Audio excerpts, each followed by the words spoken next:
फक्त एका चॉकलेटच्या लालसेपायी 3 वर्षांच्या निष्पाप जीवाचा बळी जाऊ शकतो का? हा प्रश्न तुम्हाला अस्वस्थ करेल. पण 16 नोव्हेंबर 2025च्या दुपारी नाशिकच्या मालेगाव तालुक्यातील डोंगराळे गावात जे घडलं, त्याने केवळ मालेगावच नाही तर संपूर्ण महाराष्ट्राला हादरवून सोडलं आहे. दुपारी 3 वाजता आपल्या घराच्या अंगणात हसत खेळत बागडणारी ती चिमुकली सायंकाळ होताच अचानक दिसेनाशी झाली. आणि त्या एका घटनेने एका सुखी कुटुंबाचं जगच उद्ध्वस्त केलं. गावकऱ्यांनी आणि घरच्यांनी रानं पिंजून काढली, विहिरी तलाव शोधले.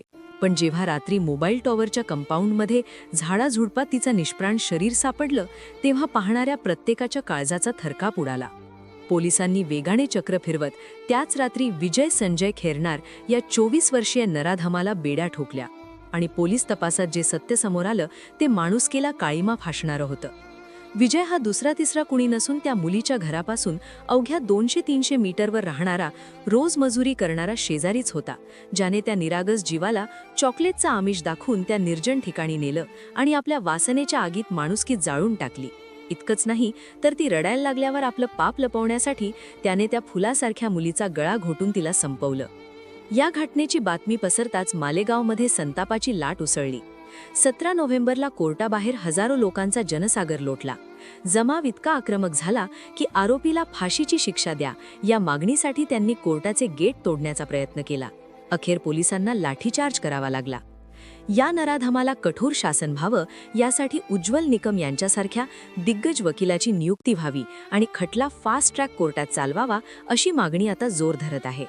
सध्या आरोपी पोलीस कोठडीनंतर न्यायालयीन कोठडीत असून फॉरेन्सिक लॅबच्या रिपोर्टची प्रतीक्षा आहे, ज्यामध्ये DNA आणि इतर वैज्ञानिक पुरावे या केसला आणखी मजबूत करतील.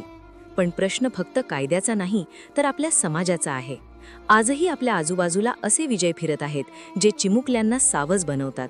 त्यामुळे पालकांनो, आपल्या मुलांवर लक्ष ठेवा आणि त्यांना सुरक्षिततेचे धडे द्या. या 3 वर्षांच्या याज्ञाला म्हणजेच मुलीला जर तुम्हाला न्याय मिळवून द्यायचा असेल तर आत्ताच कमेंटमध्ये जस्टिस फॉर याज्ञा लिहा आणि हा व्हिडिओ जास्तीत जास्त लोकांपर्यंत पोहोचवा, जेणेकरून सरकार आणि प्रशासनावर या खटल्याचा निकाल लवकरात लवकर लावण्यासाठी दबाव निर्माण होईल.